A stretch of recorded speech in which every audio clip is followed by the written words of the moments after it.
Feldman interviewing Mary Lee Shon at her home on April 12, 1999.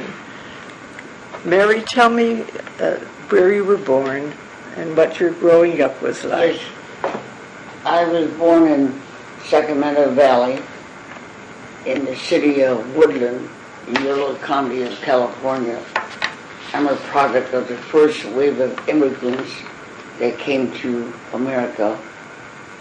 My father came by way of Hawaii. And I can say as an older American Korean that it was a period of utter destruction of man's humanity.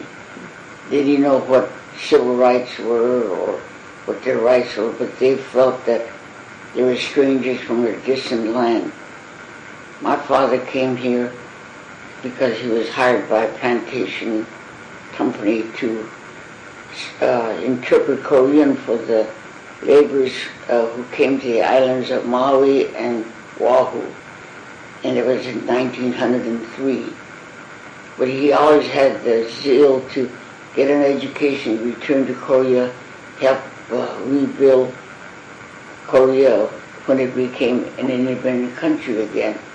And he went from the islands and came here to Los Angeles, where he was adopted by a Korean American Presbyterian minister who was a minister in Los Angeles and Pasadena area for 63 years. Only grandfather I ever knew. Wonderful man with a Van Dyke beard, Dr. Augustus Bedloe Pritchard. And he entered Occidental Academy, graduated from there, and he went to Berkeley and Stanford, always with the vision of returning to Korea someday. But in 1910, when he was ready to finish engineering at University of California, Berkeley, Japanese took control over Korea. He knew he'd never be a free man and he'd be dominated by that government, so he quit it and went into farming, which was close to his heart, which is rice farming in Sacramento Valley. Meanwhile, he asked my mother to follow him out here. So he had met her in Korea. They were married by contract marriage between two grandfathers. My grandfather on my father's side was a medical doctor. That is in the old medicine. Actually, it would be herb medicine. Mm-hmm. And my other grandfather was the astrologer. And they agreed that when they became of age, my father and my mother, they would get married. So at the age of 17, she entered that home. And she said, if I knew then what I know today in America, I never would have gone into that home, because my grandmother had passed away, so grandfather remarried to a younger woman, and she just picked at my mother at all times. No matter what she did, it wasn't right, and so just picked at her. She said, I would have walked out if I'd known what I could get into in America. So meanwhile, my dad had become a Christian in California, so he wrote to her about the Christianity he had entered. So she went to the Methodist mission and became Christianized through the Methodist mission. She put away all of her, they usually put up these in the corner room. It's what you would call in American beliefs, it's like idol worship. Mm-hmm. And for Buddhism. So she put those all away and she kept going to the Methodist mission. And in those days, they didn't believe that women should get education. So in the dim light of a candle, she learned to read and write herself. She sneaked out and learned all this herself. And meanwhile, she had the opportunity to come to America because it was 1911. And my mother came by the immigration station at Indigent Island in San Francisco Bay. And she didn't know that he had gone into business, so he informed us because he hired these people to work on the farms. Meanwhile, he left rice farming and he started in fruit and vegetable farming. And he hired men to pick all of this produce. So he had his own farm now. Yes. So he hired these people to work on. So he informed her that he was sorry, but she'd have to go into cooking. Luckily, she had learned to cook because she oversaw the servants in Korea. She had to cook for 75 men. Imagine, she was only 4'10". Waistline was 22, a little tiny thing. So she had to stand on these big boxes and do the cooking, oversee all this massive cooking. She said, how did I get into this type of life, But being a dutiful wife, she followed right along with him. At one time, he was one of the most wealthy Koreans in America. I remember as a young girl, I said, gee, Pop, why didn't you have that money when we were able to enjoy it? I said, well, my fortune is now my children. So they had 4 children. My older sister, Elizabeth Dolly Ree, who received her education at Occidental College. That's where my dad went. And then she got a general secondary teaching credential and a master's at University of Southern California. And then my younger brother graduated from Occidental. But when it came time for me to go to college, my dad said, it's not fair to ask Occidental to take another child in by a half scholarship. They didn't give her a full scholarship. Mm-hmm. And Miss Edith M. Hodgkin, who was my vice principal of Franklin High School, that's another story. My dad isolated us from the Korean community because he felt he was a very wise man and very modern in his beliefs.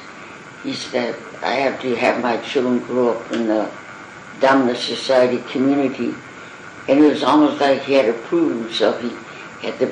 He opened up a big grocery store on York Boulevard here in Highland Park. Yeah. And we were the 3rd Asian family. At that time they called us Oriental. There were 2 Japanese families, and we were the 3rd family to move in. And where in Highland Park was that? On York Boulevard on Avenue 57. Avenue 57, it was 1509. It was a man that Mrs. Morgan rented the storefront and house behind. And next door was Dr. Einstein, a German-American doctor, and he originally came from Europe. And he said there were pickets. We didn't know, I didn't understand the signs. It said no Japs or Chinks in Highland Park. Some of the white people did not want another Oriental family in there. So Dr. Einstein said, I want to show these people that you can't do this in America. I went through this in Europe. If you people, Mr. Lee, if you wait for 3 months, I'll build a storefront in the front of my place, and you move in there. You move in first with the storefront. So Dr. Einstein had rented us. It was a much larger lot there, so we moved in there. That was North Figueroa then? No, it's on York Boulevard. Oh, on York Boulevard? Yes, right next door to the other place. I know where that is because I lived for several years in that area. Oh, really? And it was just before you hit that Nolden Way. Yes, yes. And then right up the street, you go up to Yorkdale Elementary. Mm-hmm. I started there in the 2nd grade. The first school I hit was Rosemont Elementary, mm-hmm. over on near the Teachers Credit Union, Yes. On Temple Street. That was a long way to go, though. Yeah, well, the reason why we didn't live in York Boulevard at that time. The first place we hit was 2 Olive Court, North Olive Street, because that was where the First Presbyterian Church was, and that's the first place they hit before they started spreading out to other places. But my dad looked all over and found that place on North Hoover Street. And then we went over to Rosemont Elementary. And then when it came time for us to really settle down, because we came down from up north.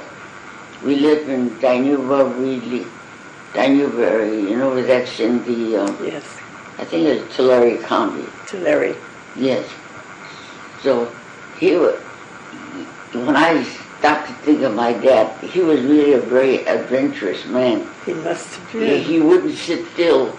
He always looked for something else, you know.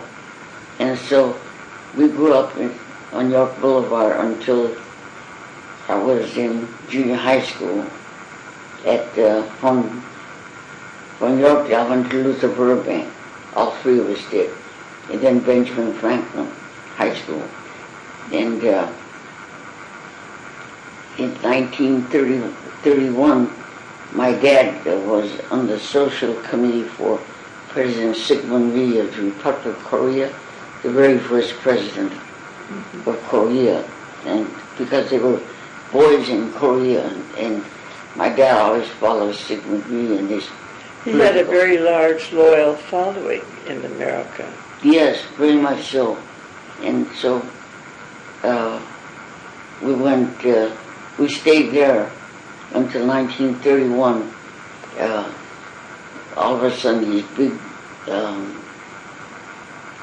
markets started moving in, like Atlantic and Pacific and Safeway.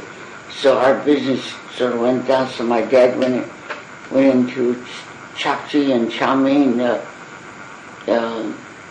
My mother made all that food, and he got a contract with Bullock's and Robinson and Broadway.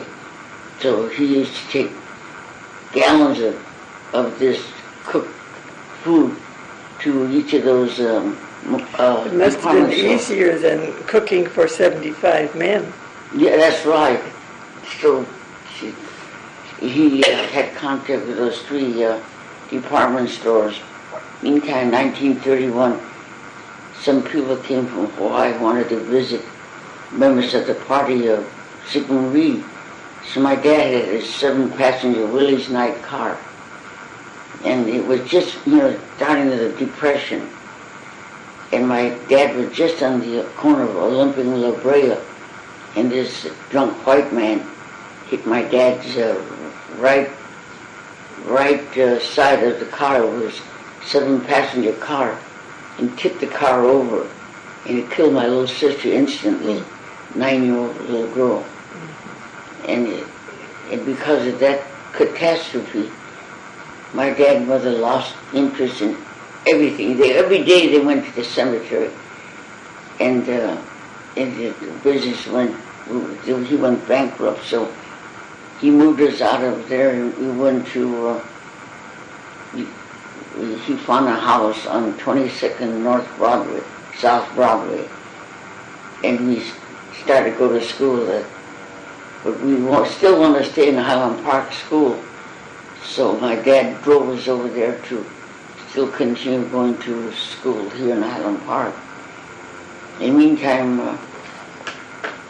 after he finished doing the chapchi business like that, he found a place on San Fernando Road, and he started a little restaurant there on San Fernando, right across the street from all the boxcars banging each other all night. Railroads. The cops on the railroads, Yeah. And it was horrible hearing all that clang, bang, boom all night long. But we finally got used to it, But that was 1943 when he found that place. It was 1940. And meanwhile, the war had broken out. Mm-hmm. And finished Franklin High School in 1939, and then when I was ready to go to college, Miss Hodgkins said, "Why don't you send her to the University of Southern California?" My dad said, "It's such a big institution. I don't think she'll have a chance there." And so she called Dean Mary Sinclair Crawford. I'll never forget this. She's such a lady. So we went to see her, and I was so afraid of seeing the Dean of Women, I took my little father along. My dad was just barely 5 foot and kind of chubby little man. So we went up to see Dean Crawford, and she said, after hearing our story, she said, "I think Mary Lee should come here." And so she took us down to see Dr. Von Kleinsmith, and we talked together, and he said, "You make out your application for entrance to USC. Be sure that I get these papers in my hand." Which last year of high school, I fooled around a lot. I had a good time with all my buddies. I belonged to the Girls' Council and the California Scholarship Society. I was a tetralpha. I had all straight A's until I hit chemistry, and I hated chemistry so badly. I wanted to be a doctor at one time, but when I hit chemistry and algebra, that was it. No more was that desire, So I went back to see Dr. Hugh Willett. He was the director of mission, and he said, "I'm very pleased to tell you you've been awarded a 4-year scholarship to the University of Southern California." My dad was so elated, he just jumped for joy. He went all over Southern California among the Korean to show my admission to USC, and he was so proud and happy. So the first year I was so afraid of not keep I lost 25 pounds one semester because I stayed up all night to study. So then when I was there, Did you live at the university or did you live at home? I lived at home. We couldn't afford to put me in a dormitory, Yes, and there weren't very many. No, they weren't. But I was very religious at that time, and I had to have $75 as the first admittance, library and the fee and laboratory fees, etc. $75. That's how poor we were. I remember as a kid, your shoes would wear out. I used to put cardboard so my dad wouldn't know that my shoes were worn out. I didn't want him to worry, Things were bad during the regime of Herbert Hoover, Yeah. And because it was depression all around, the soup lines all around, and all that. So I said, well, I'm going to go find that money. I'll find it. I'm not going to come home until I find it. So I went way up in the hill, LeGray Hill. There used to be wildflowers growing up there. It's a hill that's just straight up, I used to deliver all the groceries on a wagon, taking all the way up those hills for our customers. So I went up there, and it was just getting dusk. I finally given up because I wanted to see my favorite customer, Mrs. Young, who lived on Nolan and Avenue 57, and she wasn't there. So I went to two of my favorite customer ladies, and finally, just at dusk, I was just turning the corner, and Packard came along, and it was Mrs. Gaspard, who was the medical doctor's wife, that had his office on York Boulevard. And she said, "Where are you going, Mary Lee?" "Oh, I've been wandering around trying to figure out how I can get some money because I need $75 to go into USC. I've gone this far, I'm determined to get in there, go there, And she said, "Don't worry about it, I have to do some errands." So she do some errands and I'll take you home. She took me to her home and she gave a $100 check. You see, she said to me, "Rest assured, you have no more worry." And so she gave me $100. That's my present to you and to the University of Southern California. And boy, I was jumping with joy. So I took the streetcar at the W car. Yes. No, the number 5 car. You know, it was W at that time. On York Boulevard, went down. I took the W and got downtown on 7th and Broadway, got the J car, and went to SC. I did that until I... and that went down the middle of University Avenue. Yes, and and there used to be a cleaning shop there and a photography shop right through the campus. Mm-hmm. It's amazing when you look back, you know. Yes. So, in the meantime, when I took the social work courses and sociology, I still remember Dr. Emmy Bogartis and Martin Newmeyer, and that heavy-set man that he taught all the courses that were so uninteresting, you know, statistics and all that. Oh, yeah. Dr. Mangold. Dr. Mangold. Yeah. You had statistics from him and not child welfare. Yes. Oh. That was the most deadbeat class. And then, you know, because staying up so late, in the middle of the second, I had 8, 9, 10, 3 classes all at one time. And Dr. Mangold wasn't exactly an inspiring lecturer. I remember him very well. I liked him though, you know. And in the middle of his second class, I'd fall asleep. And he'd tell me that, gosh, I'm sorry, Dr. Mangold. I understand it's something you're not that interested in. That's why you're falling asleep. I said, I'll try to stay awake and don't insult you by falling asleep on your class. But I was like Dr. Newmeyer. And there was a Dr. Vincent. I never took his class because his brother and sister-in-law, they used to come to our restaurant and eat. Oh. The whole family, you see. And he said, I don't know why you never come to my class because I'm afraid of your class. Somebody told me, you always give the exam that are true and false, and I hate those tests, you know. So I never took a single one of his class. He used to come and eat at our restaurant, but I never took any of his classes. So, and taking religion class from Dr. Karl Knopf. Yes. And because of being part German, I think the society caused him to die of a broken heart. I didn't know that. Yeah, because I talked with Mrs. Knopf about him. Mm-hmm. He was a brilliant professor, you know, and he wrote many books, but I couldn't understand why, you know, just because he had German blood in him. Mm-hmm. In society in those days, very mean when it came to a certain nationality. That I didn't get along with the Japanese on campus because I was very being pro-Korean. I got into discussion. Do you remember the man that taught government, professor?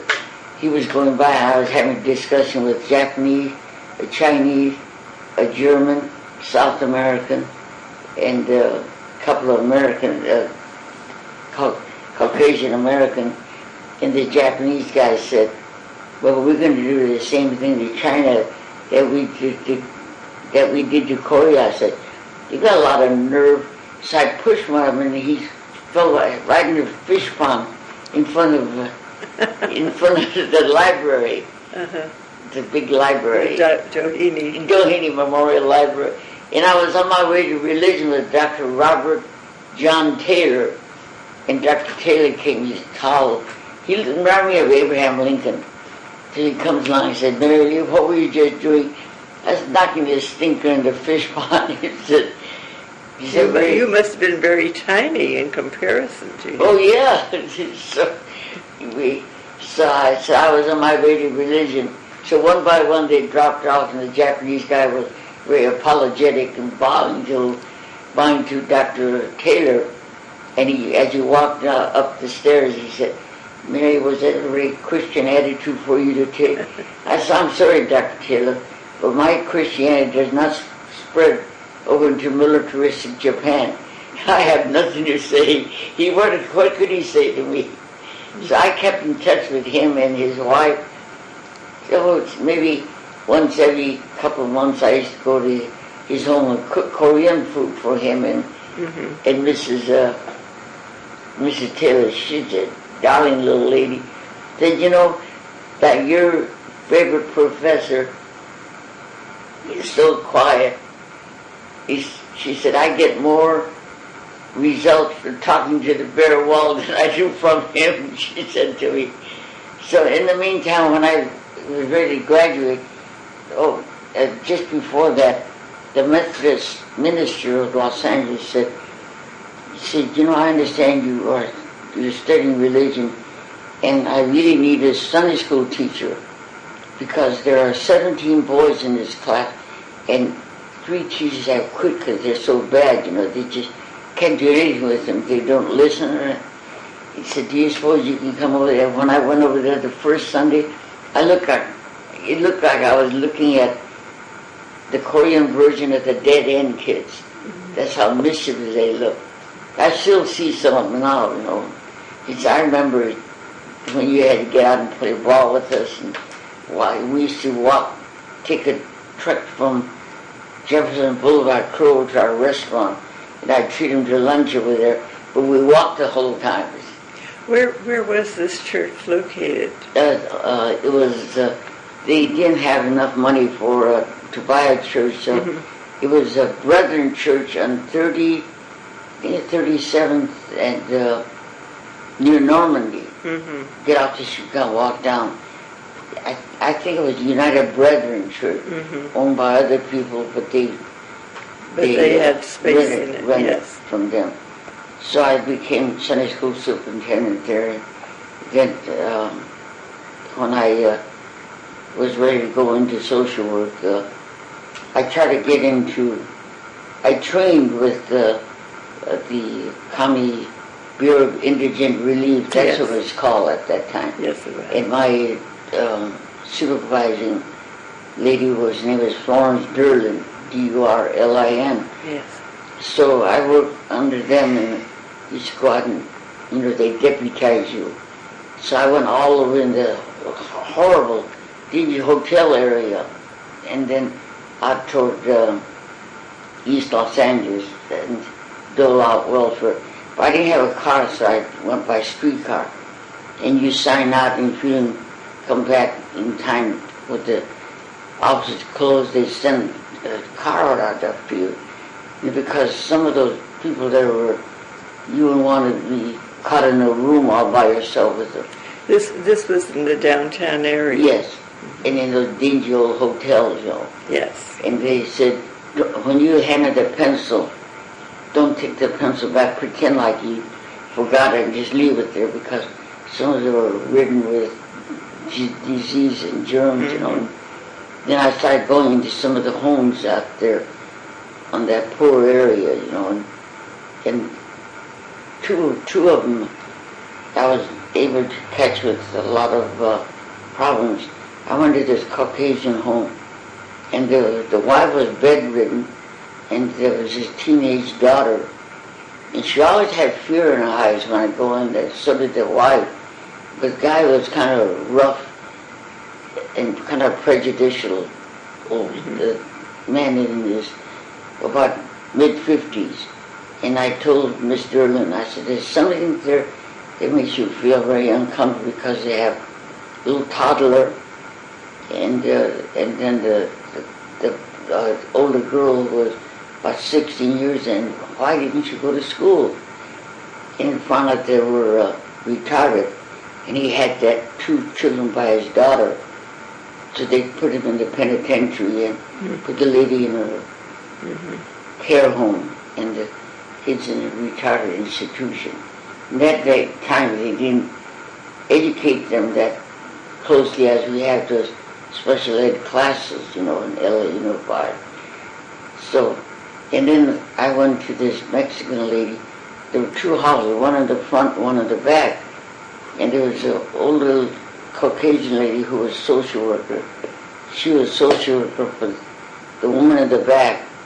Then I go to the woman in the front, but it turned out that woman was collecting under two names. So when I told Miss Durlin, I said, I think that it's the same woman that's collecting welfare. So they had to call her in and cut her welfare She off. had used two addresses then. Yes. So it was interesting, and yet it was kind of degrading. I had to interpret for all the Koreans, older Koreans, and I was the first American Native Californian Korean social worker in the state. And I took over the position that my dad did. He did all very free of charge, from the immigration to welfare agency. So I did all of his work that he had done as a young man. So they'd ask me when I go to the homes, Dal Indica, whose daughter are you? I said, I'm Mrs. Sun-Ki, his second daughter Mary. He said, oh my heavens, I knew you when you were a little child, you know. And there was a man whose wife was hemorrhaging at the county hospital. They needed 8 blood transfusions for that. I think he had another child too quickly. So I got the check for his pay his rent and his grocery order and turn his lights and gas back on. And I went by streetcar all the way to, what is that area that 5 car used to go down? Southgate. Southgate. So I saw a sign that said Korean Market. So I went in there and I said, I'm Mary Chun Lee, social worker from the county, and I need to find Mrs. Young Soo Lee. And she said to me, oh honey, you can't walk. She said, that time it was still dirt roads in Southgate when you went way in, you know. And so I'll call my daughter-in-law to come watch the store and I'll drive you over there. So when I went to the door, there was this man came to the door and he was carrying one baby. There was a toddler and then one bigger than that toddler. I said, Miss Lee, said, I told him in Korean, I'm Mary Chun Lee, social worker, and I came here to, your rent is paid and all of your necessities are paid for, so they will turn your water and gas all on. And then when I told him who I was, he started crying. I said, what's the matter? He said, well, I can't talk, I can't tell you. I said, when I got home, I said, you know, the funny thing happened to me today. He had to go streetcar all the way back to San Fernando Road. My mother was the one that complained. My dad never. She said, you're late, and here the restaurant is full of people. I used to wait on the table, you know, when I got home from college. And I said, funny, I said, Mom, don't give me any words because right now I'm so upset. And I told my dad was sitting there eating some dinner. I said, strangest thing happened to me. He said, I went to this home and I told him that all in Korean. My dad spoke perfect English, but my mother, I had to explain some things to her in Korean. And she said, well, I hope God will not punish me. She said, that man is your father's adopted brother. They adopted each other as brother because my dad had saved his life in Hawaii and another man when he did the interpreting. And they said they'd be like brother. He changed the name to Young Soo Lee, the other one Yoon Ki Lee, to sound like my dad's. And so my mother said, well, that man double-crossed your father up in Sacramento and caused him to lose all his money. And she said, I stood there, I said, I damn you. She said, someday I'll see you eating food at the hands of one of my children. You will become so destitute. She was so angry, she told him that. And she said, I hope the good Lord will not punish me for damning that man.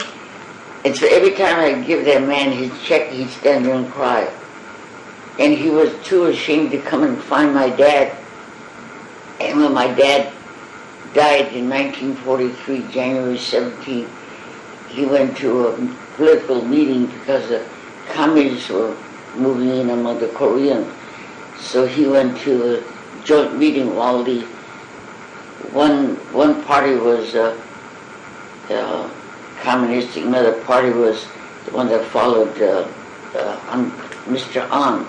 Have you heard of Philip An, the movie star? Mm-hmm. His father was one of the nationalistic leaders of Korea, and he died at the hands of the Japanese because he was put in prison for something one of his followers had done. So President Lee's party, they were all there, and my father became so infuriated with a man that he had helped out, and he lived in our front room, and he turned on my dad, and my dad he said to him, well, you're nothing but a chapsi restaurant man now. What right do you have to talk about this? My dad had a cerebral hemorrhage, and he died the next morning. Never regained consciousness. And so that was the whole state of people that goes. So our front yard at Masano was just filled with all these people that come to this meeting, you know. Mm-hmm. And How old was your father then? only 59. Pretty And young. he never got to. They have a birthday, which is his 60th birthday, and it's called Hwangap. And all families, my mother was 2 years older than my dad. We had already had a party for her at the International Institute, was on 4th and Boyle, you know. I did a lot of volunteer work for them in social work. And we had one for her. There were 2,000 people at that. The Caucasian ladies of the Plymouth Congregational Church, the Korean ladies, and the Chinese. They donated all this food.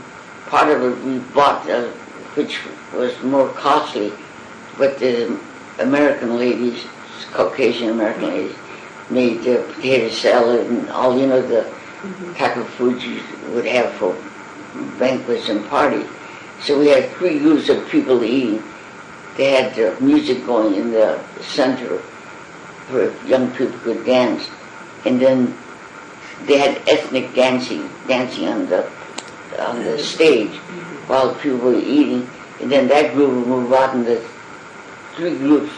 We had that for my mom, and then we were planning to send my dad and mother in the automobile, let them drive through all of the Central California Valley so they could see each other's friends, you know. So he died on January 17th of 1943, and he was so worried about Sammy, my younger brother. I sat and typed letters to all of the medical schools of the country that I could think of, trying to get my brother into med school. And he was an alternate to get into USC, and he hadn't heard anything, so I wrote all these letters to my dad. And he would see all these contingent of troops going by on the railroad tracks, you know. He was so worried about that. And when Dolly, my sister, was in San Francisco, she arrived just 45 minutes after my dad had passed on. So they went to see Dr. Remsen Dubois Bird. He was the president of Occidental at the time. And Dr. Bird immediately called up Dr. von Conschmidt and called up the dean of the School of Medicine. He said, before these children lay their father to rest, we have to have Sammy get into medical school. And did your father know then? Was he accepted into the medical school? No, he died before. And then that was January. He's supposed to graduate from Occidental in last May. So that was before he graduated, you know. So the people would see him out there on the grounds, you know, just because he was broken-hearted about my dad going so suddenly, you know. And it took me at least a good 6 months before I could feel like doing work for the Koreans because I was so angry they was indirectly responsible for my dad having a cerebral hemorrhage. So I finally went back into the work, and that's the type of work I did because I was hired by, I couldn't get a job with the county. I don't know, I guess some stipulation there. So I thought, well, I want to do work, I primarily want to do work among the, Koreans particularly. Then I went into Chinese work in Los Angeles. But I went to the Hollywood First Methodist Church, and I met a man named Dr. Ernest S. Lyons, and he took over there was unification of the Methodist Church at that time, because they had split to the church south and north because of the question of slavery. And the South Church had control over all the Korean churches, and the North was were the Chinese and the Filipino. So logically, those three groups united and got together and started the California Oriental Mission. So I met Dr. Lyons at the Hollywood Methodist Church, and he said, "You're just the type of young person we want as a social worker. Would you be willing to start work with this conglomerate of all these three groups?" And I said, "Yes, I would." So he drove me to San Francisco that following week, and we went up and I met this. So I started working with Los Angeles, Delano, Oakland, San Francisco, Stockton, Vallejo, and Sacramento, and Seattle, Washington. So I used to travel up and down the coast.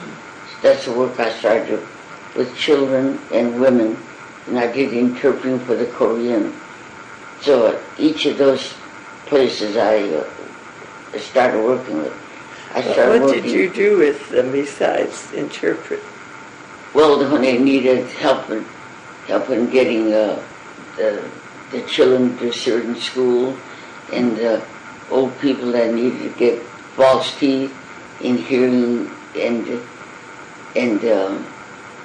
trouble with their hearing, and so I go in between the old folks and the medical people, and it was interesting. But my dad said, I think sometimes I don't think he used the exact terminology for certain of the parts of the body, because I kept telling this lady, "You have comm trouble." I haven't had comm for ages. That's a persimmon. I met con. Con is liver, and comm. See how similar? And I get to. No wonder the missionaries had trouble in Korea. And Koreans were one of the most quickly Christianized nations of the Far East, because it was that time that it was a personal type of religion, and they felt that they would give them personal salvation, so they turned the Methodists and the Presbyterian missionaries. Both landed on Easter Sunday morning of 1885, and the Presbyterian man was the man that was connected with Occidental, and the Methodist was one connected with USC, Dr. Horsby Appenzeller. That's where my dad learned his English from him. And then there were men working in the mines of Korea. They have silver mines there and all. And these mining men taught my dad all this cuss words in English. So it's Dr. Appenzeller. I said, "Where did you learn these words, Reed?" "Down there with those men that were." They said, "That's the best language, And so he went down. He was so infuriated. He went down and he actually punched a couple of those fellows for teaching. "You came here to do my, not to teach bad words to the Koreans, But I stayed with that work until I was in the Methodist Church in San Francisco in 1949. And my girlfriend said, "How would you meet one of the nicest fellows from Hawaii?" I said, I don't want to meet some fellow. She said, come on, meet him. So I saw this good-looking man standing in the vestibule of the Methodist Church at San Francisco. He was born in Cuba and raised in Hawaii. So his first language was Spanish. So his name was Pedro, P-D-R-O. And 4 years before, he had seen articles about me in Chicago and New York, traveling around. He told his parents, so he had my girlfriend call my sister the next morning. He says, too bad, she just took her car and is heading down south. So he said, it's no use, I'll just go on home to Hawaii. Told my future in-laws, I finally met the Mary Chun Lee. He said, why don't you write to her? No, she's not the type that'll answer letters. I had to go back there, so I met him again in April of the following year, and I married him in July. And I said, I'll tell you what. It's a short romance. Yeah, and I said, I'll tell you what. We'll get engaged, and you go and go back to her. Oh no, I'm not going to take that for an answer. I'm going to take you with me when I go back to Hawaii. So I married him July the 2nd in honor of my mother's birthday. Her birthday was July 4th. So I got married here in Los Angeles. Nobody knew him, had never seen him. And he said, I feel like I was somebody on display. He stood there at the altar. All eyes were focused on who is this joker that got Mary Chun Lee to get married there, because I was going to remain only so. Your husband doing? Oh, he was a chemist and a pharmacist, but he had just returned from Korea. He was in charge of property custody office under the United States of America military government in Seoul, Korea. So he was the one that took the property that was taken over by Japanese into the property over back to the Korean people's hands. So he had charge of the property custody office. He spoke fluent Korean, even though his first language was Spanish. His second one was Hawaiian. But he was Korean. He was Korean, yes, born in Cuba. And my in-laws had traveled to 20 Central and South American countries. And my father-in-law was a chemist. And he knew how to make mirrors. He did a very, very type of work. And then my mother-in-law was a nurse. And during the war, she served with the Red Cross and all that. I saw a presentation of Hawaii one night when someone came through and they're talking about the early Koreans in Hawaii. When President Lee was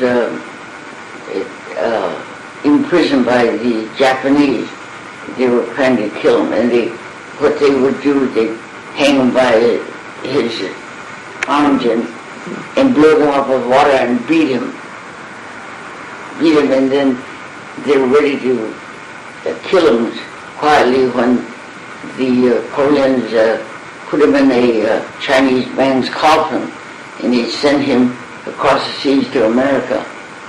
Can you imagine? And they bored holes in the side so you could breathe. I had heard that from Louise Yim. Did you know her? Oh gosh, that's another story. I remember Dean Crawford. I didn't like her because she used my father a great deal.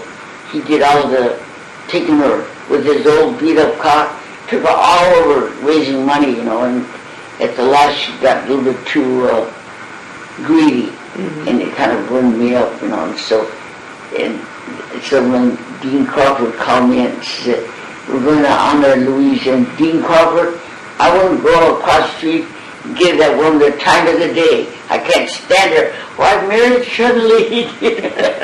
She must have been shocked. She was. Well, I didn't expect that to come out of you. I said, I don't like her, so I won't go and see her get a presentation. She didn't have her degree, and President von Clausewitz had to give her an empty piece of paper so she could walk through because she'd already announced that she's graduating. So she had to finish all the coursework by way of mail after she went to Korea. But I never liked her. She always reminded me of a little bit too greedy, you know. And her niece got a degree in social work. Her niece? Her niece. Her grandniece or somebody. Do you know her? Sammy met her. And she has the name of Yim. I think she's in the Chicago area. Sammy told me about her. I'll have to look her up in our alumni directory. Yes. I don't remember her. I think her name is Sun Bin Yim. And so, because of that, I resented her after she, and then we asked her to find my uncle. He was so poor, she just didn't give her any incentive to really find him. And so she said she couldn't find the way. And my father, she just lying, she just didn't want to bother because the old man is so poor. So when Sammy went to they asked him, because he went through on the Army Specialized Training Program at University of Southern California to get his degree in medicine. And so they asked him, because it's your honorable duty to repay the government for educating. So Sammy volunteered to go to Korea. So when he arrived in Korea, and then they were presenting all the head medical officers to President Lee, he went up to Sammy and said, I think I know you. He said, don't you remember me? I'm Sammy Lee. President Lee, and the old man got tears in his eyes, and he embraced my brother. This boy is one of my closest friends, and one who followed me all the years of our lives, you know. He said, anything in Korea he can have. So the commanding general said, I thought we were going to have an international situation.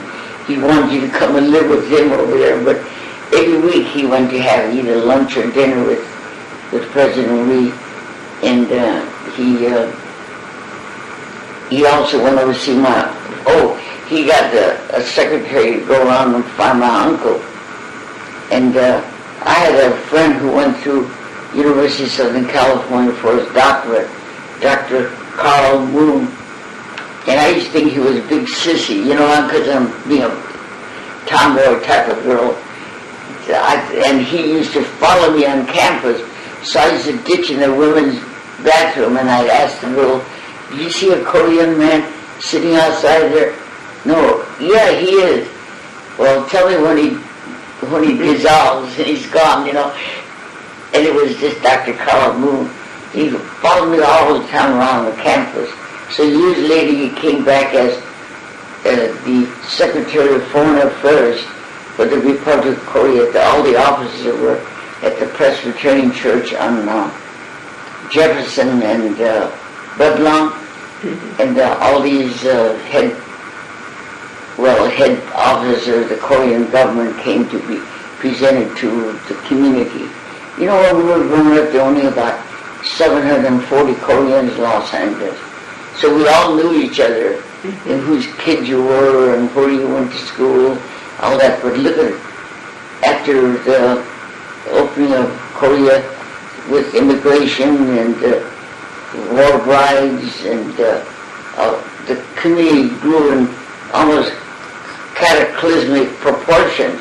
I can't believe all the businesses and all that Korean writing and all the big businesses. Do you have any idea how many Koreans are in this area now? In Southern California, and only kind of 400,000. And there were only 3 churches in Los Angeles. Presbyterian, which was on Jefferson and Budlong, is built there half a block down. And the Methodist had the church on 29th and Orchard Avenue. And then there's a Christian church founded by Sigmund Rhee, was on Ellendale Place. You know Ellendale Place? It was there. I think the headquarters of President Rhee are still there in Ellendale. And then, meanwhile, when the immigrants started moving in, got a church on Robertson Boulevard, way about Olympia and Robertson. Then they moved, first we moved Washington Boulevard near, I think it was on the corner of Washington and Buckingham Road. And then from there they moved to... Oh, in the Crenshaw area. Yes, in the Crenshaw area. Then they moved over to Robertson Boulevard. Now I believe they're... one of my daughter-in-laws, Andy, goes to that church. I think it's still out toward... there's a minister used to be with the one that was on Washington. And after he passed away, his son became the minister. And he's on Westwood Methodist Church on Westwood Boulevard. So gradually, it kind of surprised you because in early days, Koreans were not welcome to go to Beverly Hills. Now they have homes in Beverly because they have amassed fortunes. The Koreans in the early days.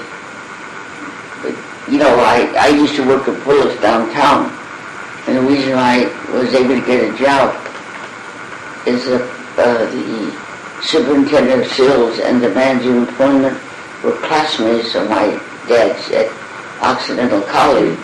And so my dad, we needed some money to buy our books, so he went to talk to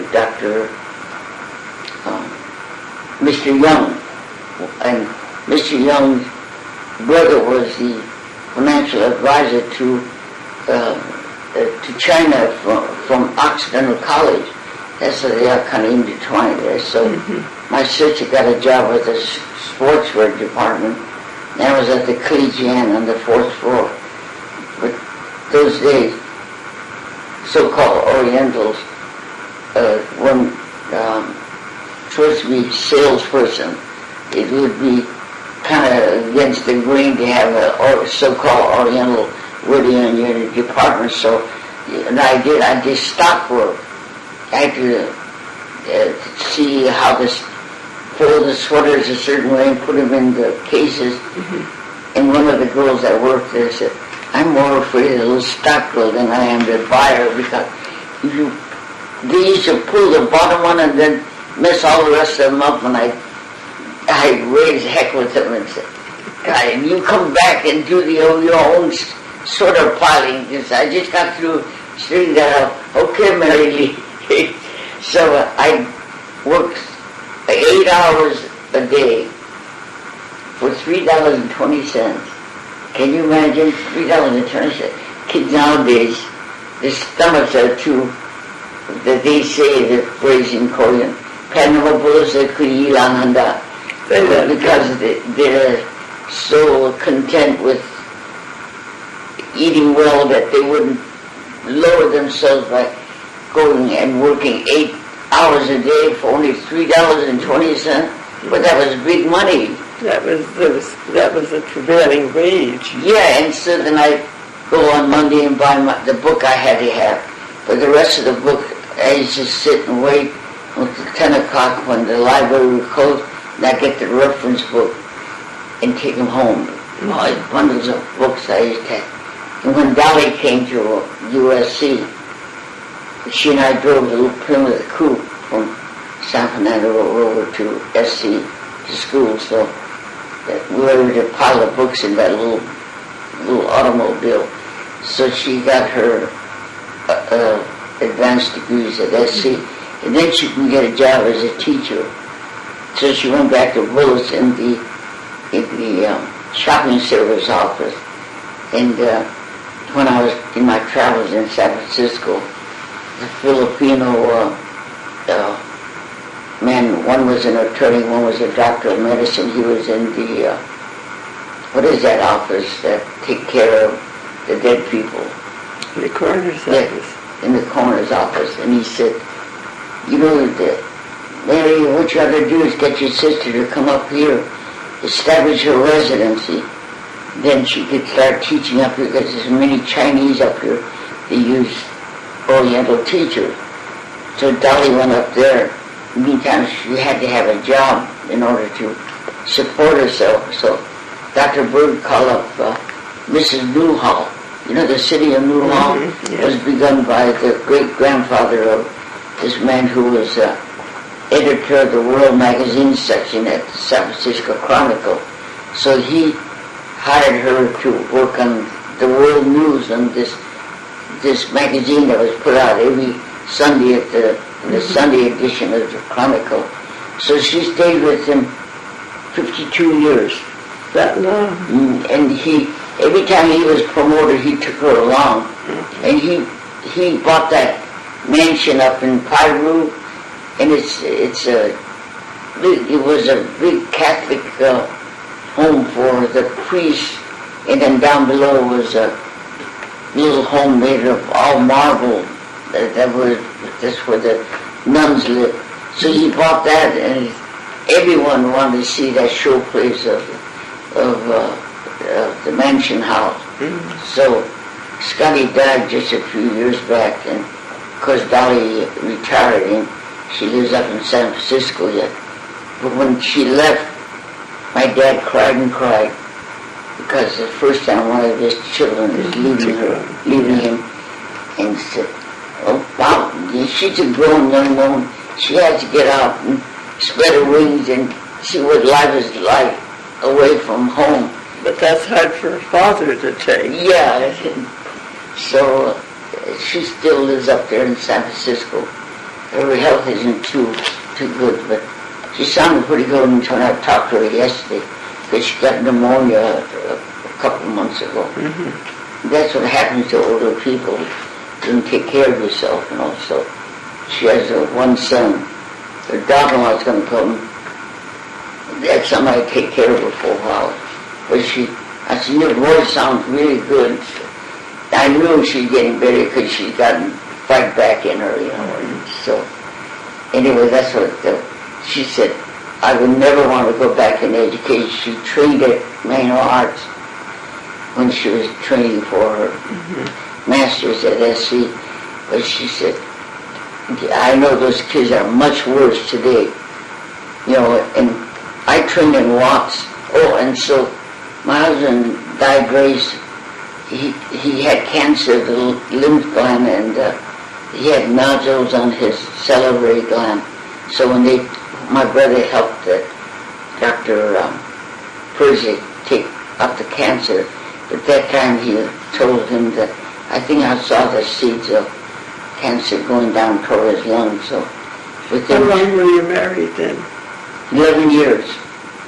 And he said, he kept saying, "I don't know what's the matter with it just keeps hurting, you know.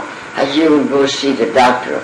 He had one on his shoulder, but it was just a benign tumor.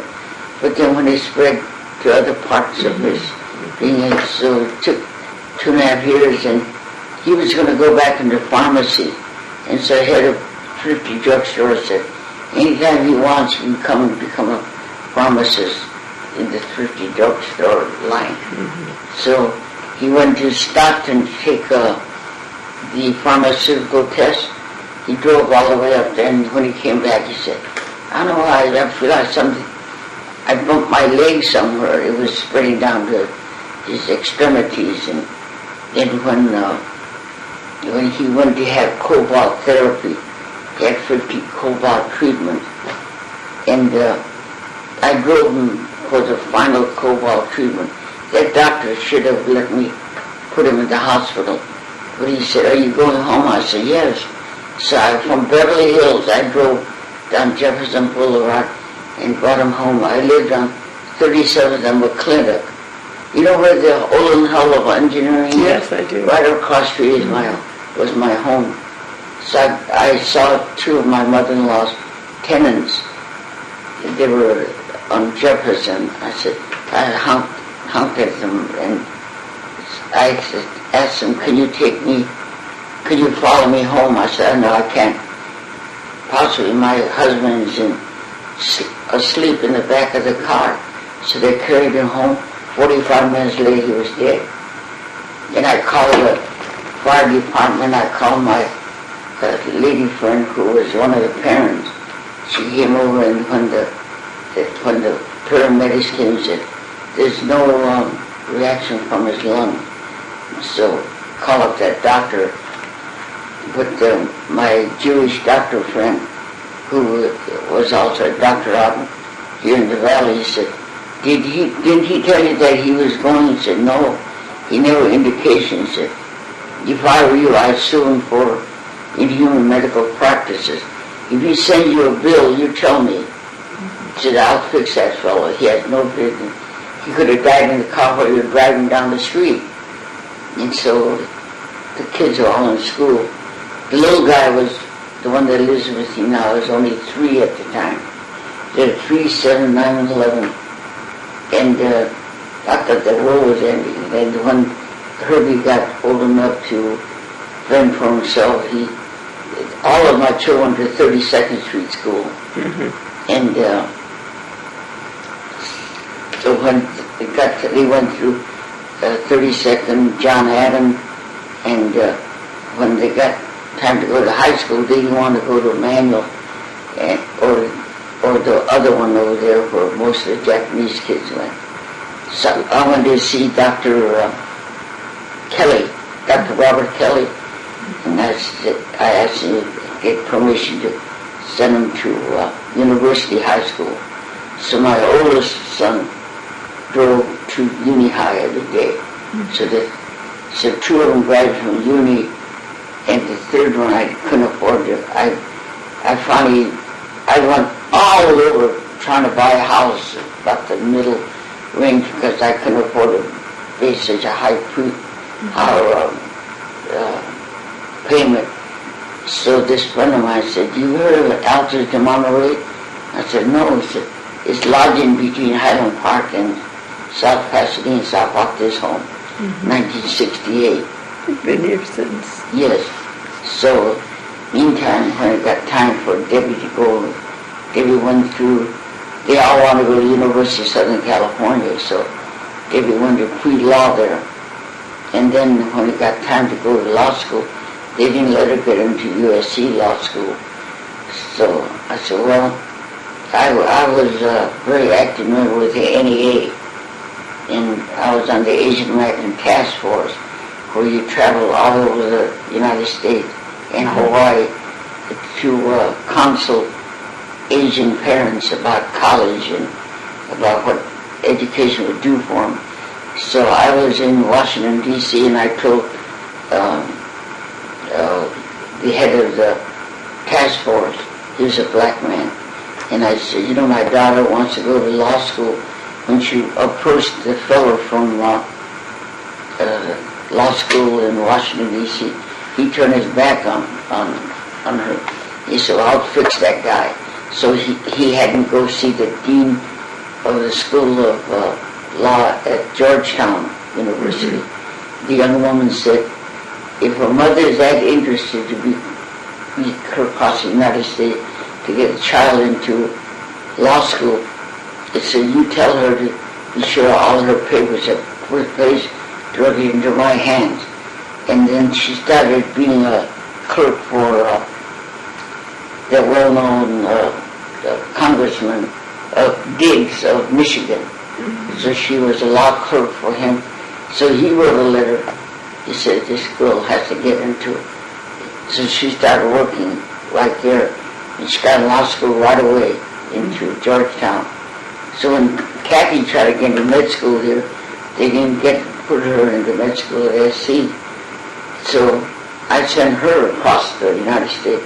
She got into George Washington Med School. So she finished high in her class there. So did Debbie. So Debbie had to have a job right away, so she went to work for the NEA, because I was very active with the NEA. And she was with the Teacher Rights Division. And I remember one time she got that SI Hayakawa, the senator. He wouldn't sign one of the education bills, so she knew where his car was parked, so she put the car in front of him, so you couldn't back up. She said, I'm not going to let you out of the parking place and you go and sign that bill for it's for all minorities. So he went and he signed it. So then, in the meantime, she went to this law firm with, they had Senator Tunney in it. So she started working. She worked for a small firm at first, and then one of the men became head of Pick and Save. I guess he left law and went into private enterprise, and then she got into the other one where the man became the head of trade under Mr. Clinton. So then he became assistant trade representative of the United States. Is that where she is now? No one's in the meantime. She was married on the island of Maui. She told me about this young man is an attorney also. They work with the same Jewish boy.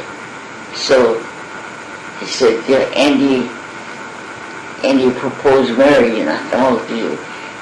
My mother used to say, my family is all chop suey. Because they have so many nationalities. My brother Sammy married a Chinese girl. And my Dolly married a Jewish man, but ended up when she should have divorced in the first year, she was married to that big bum. I sat across from the dinner table, said to her in Korean, I said, go over your eyes when you married this horrible piece of humanity across from me. She says, I wonder sometime I could take a rice pot and knock him over the head with it. You could delete this.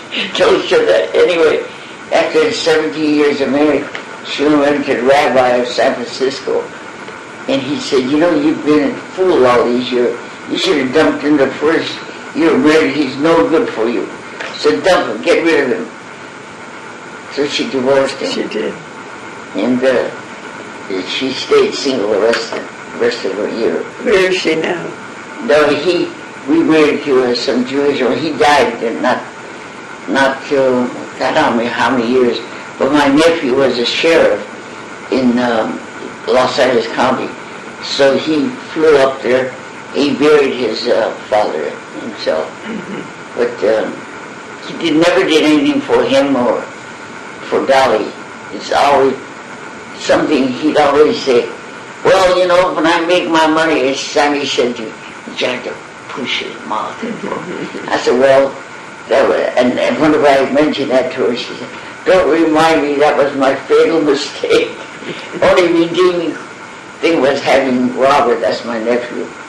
So, anyway, in the meantime, my daughter was with Mr. Clinton, and she got her husband taught law down in Australia, but he wanted to go into medicine, although he'd been an attorney for years.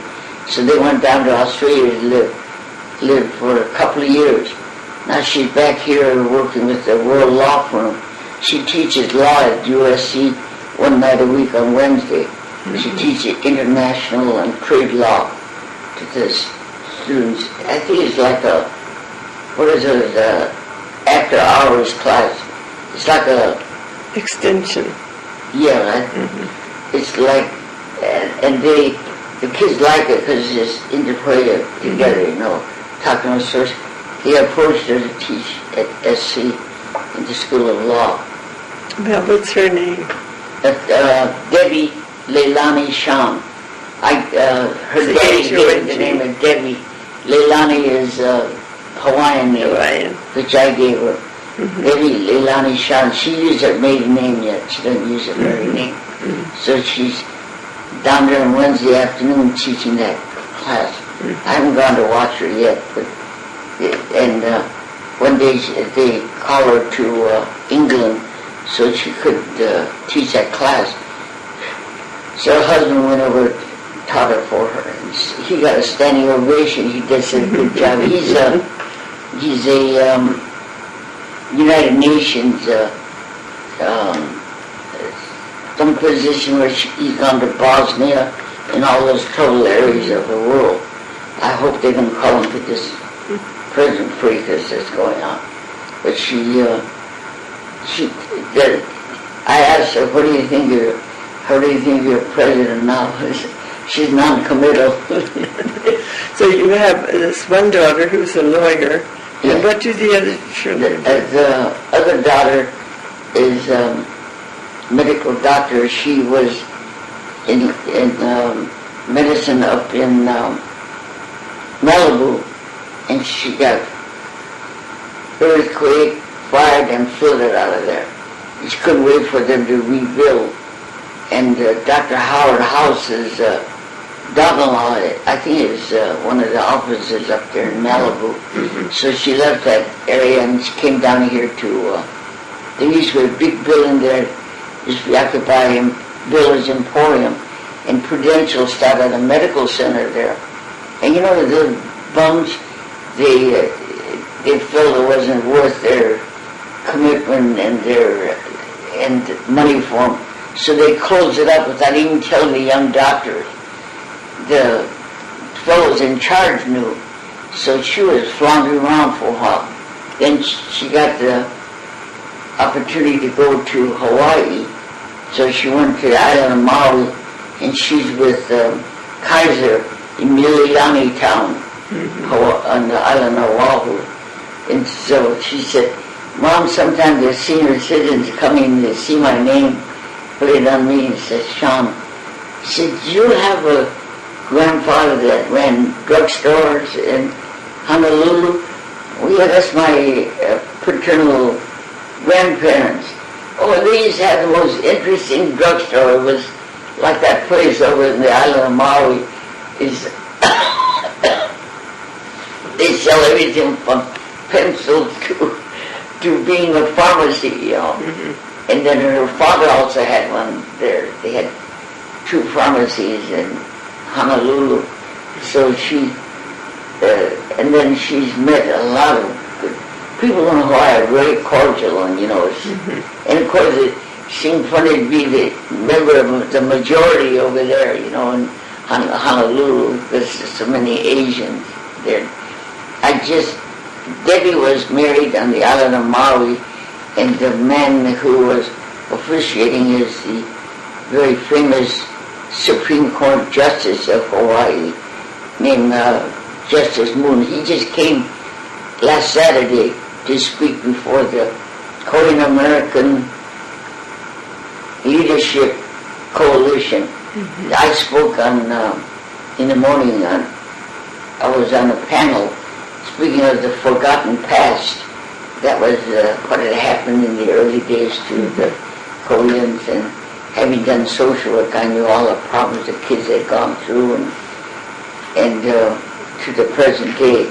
And then they picked it up, and then the judge spoke in the evening, and Sammy wanted to show his video of the Olympics and what was going on in Korea when he was stationed at the 121st Evacuation Hospital in Seoul, Korea, Mijangbu, Korea.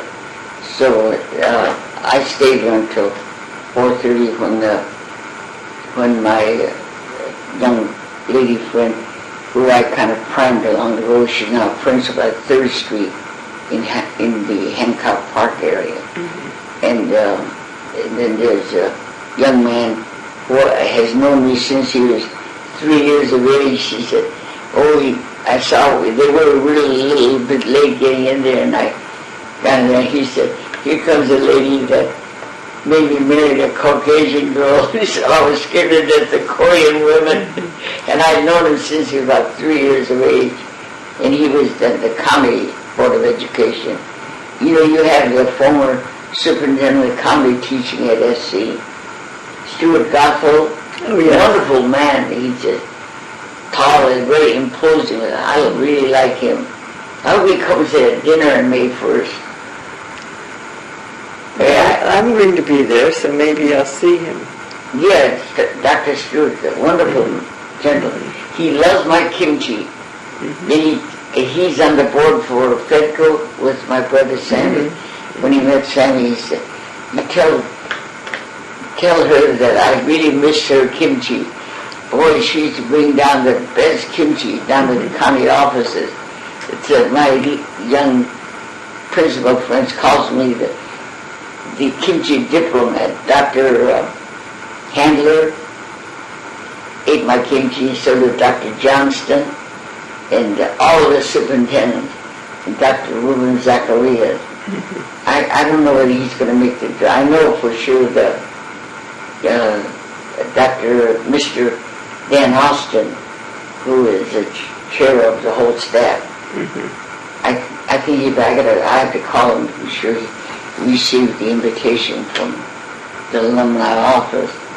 But every once in a while I'd bump into old buddies, and I'd be standing someplace that, Mary, is Mary Chun Lee? I said, oh my gosh, I haven't seen you since 19. Terrible how the years fly by, you know. I said, how'd you know? So you look just the way you did. Don't tell me that. I've got gray hair and I have arthritis and all the rest of that, you know. But it's been an interesting and full life. But as I mentioned, I did all that social work until Herbert passed away. And I said I'd have to do something to raise my children. The type of social work I did a lot of traveling. And I had 4 little babies and 3 old babies. I had my mother-in-law, my father-in-law, and my mother. My mother could assist me a great deal, but my mother-in-law they were all in the late 80s. You know. So my father-in-law died on May the 10th of 1961 he had bleeding ulcer. And I buried him on the 13th. My husband died on the 15th. So I had 2 funerals within a week of each other. And the community said, well, she just buried her father-in-law. Because Herbert was an only child. And I said, what do you mean? He said, well, her husband just passed away. I couldn't believe it. So I went to see Cecil Nunn, who was an Occidental man. And he had charge of all of the counselors of LA Unified. He said, gee, Mary, you have to have your degree in counseling, although I know you did that as a social worker. But they need elementary teachers badly. So under the Ford Foundation, I trained. Then I went to USC and got my teaching credential. And then I went into the field. So I taught in East Los Angeles at 12 years. They asked me what area I wanted to teach in. I said, well... Now, what years were those? When did you get your teaching credentials? In 1966. So that was after you already had your social work degree. Well, which is good because you had a degree to fall back on. My late father used to say to the older generation in the early days, they didn't believe that girls should be that well educated. So my dad said, I want my daughters to achieve in the highest way possible. And if I don't believe that they should be married early and not see what life is like outside there in society. And I want them to, if they would be married and it would work out, they have something to fall back on. They always believe in higher education for them. So the older men... So you stayed in education afterwards? Yes. So I taught in East LA for 12 years. And they found out that there was a Korean-speaking teacher. And so I was the first Korean bilingual teacher of American heritage. And they took me to Hobart. There's on Hobart and Olympic. That's almost the center of the Korean community, Koreatown. So the principal there was Raymond Howell. And then they needed a person up at the Board of Education to develop Asian American materials. That was in 74. And they said that there was a law in California that when the teachers taught in a predominantly black area, they had to know about black history and the problems that were prevalent in that race.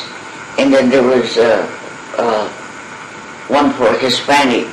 And so a friend of mine who's on the board at this present time, but he's having a hard time with Mr. Who's the mayor? I can't even think of the mayor's name. The mayor. Oh, Reagan, Gordon. Gordon. Yeah. So he's trying to oust three of the board members. One is Jeff Horton, and the other one is the black lady, Barbara Boudreau. I know them well. Mm-hmm. And George Kitayama from the Gardena area. And he and I have worked together ever since '74. Mm-hmm. So they're all good friends of mine. But I developed the one on Asian American. It's history, culture, and current problems of Korean, Chinese, Japanese, Filipino, and Samoan. Mm-hmm. So then I trained the staff, even the head ones up at the board, so they'd know how to deal with these kids, why they had certain linguistic problems and all that, So I wrote the manual, the teacher's guide, and the teacher's manual for LA Unified. And then after I finished that, I was at Hobart.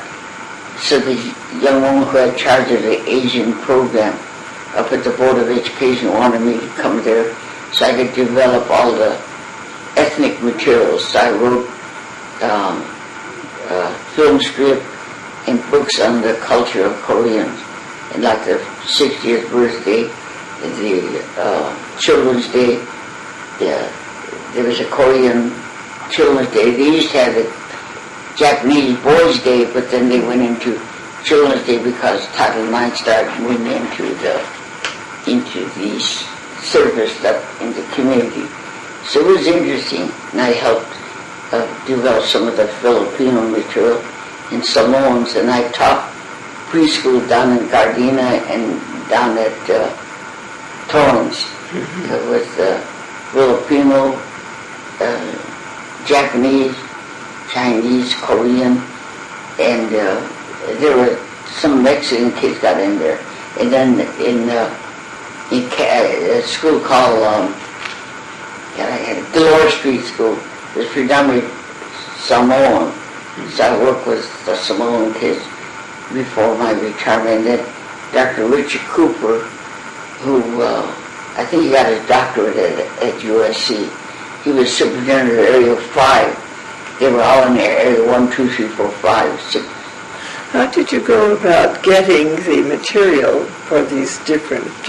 I had to go to research all of the backlog of books, and then also go and interview persons, and then I did more research in the bibliography, and when I wrote those, you had to put down the bibliography, your first source, and then you taught the general public, and then there were schools all along LA Unified, even in the valley, where the kids, there might be a Caucasian teacher, and they'd come to an in-service where the staff would in-service these white American teachers of how to approach the kids. Like they would celebrate Kite Day, and they learn how to make all the kites of different ethnicities. And that was very, very famous in Korea. They used to have Kite Day, National Kite Day in Korea, and the best kite made was given a prize, to this student. So I used to service that museum over in Pasadena, The Norton Museum? No, that Pacific Asia. Oh, Pacific Asia, of course. Shut this off there. Ladies at the museum kept saying, you should really go and see, he's bringing up the oral arts and culture of Korea. And in 1948, when Sammy was going to try out for the first Olympic Games in London, England, I was asked to come out to Ohio, and I was teaching in the summer camp. For 7 weeks, there would be a different group coming in each week. So 7 weeks I was Lancaster, Ohio, And then there's a lady who's just a fantastic woman. She asked me, why don't you go to Camp Minnewanka? That's by the American Friends Service Committee. You know who's one of the heads is Ralston Cereal Company head. The old father of the Ralston, wonderful old man. So I went to that campus, lodging at the Stony Lake in Michigan. So I went to that. I was a counselor there. There's 750 university college students that come there for a period of 6 weeks. And it was one of the best experiences I ever had.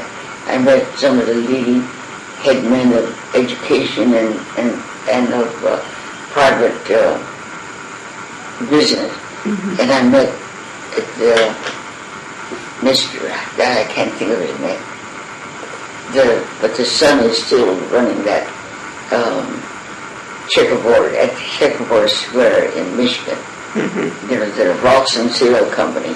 Yeah, it's Mr. Ralston that I met. So when I went from there to Methodist school as a keynote speaker, and it was I was a little late getting there, so I went to the desk and I said, I'm Mary Lee Shon, keynote speaker for the week at this conference. Could you tell me what my accommodations are? And she said, yes, Miss Lee, but there's a young man who's been sitting here waiting all day to see you. And I turned to this good-looking, tall young man, stood up and he said, and he's, bowed and said, I'm finally being able, you're the first Korean I've seen since I left Korea. And he was a young man that swam across the Han River because his mother told him that the North Koreans are going to force you to go into their army. So in order to free yourself from that, you go ahead and go across to the southern area of Korea. So he was befriended by some GIs of American Army, and they sponsored him and sent him to Vanderbilt University, Nashville, Tennessee. So while he was there, you could tell he was very gaunt because he was more healthy looking on the face. And he told me how he got a dozen oranges and he'd eat one a day, and he worked in the student co-op.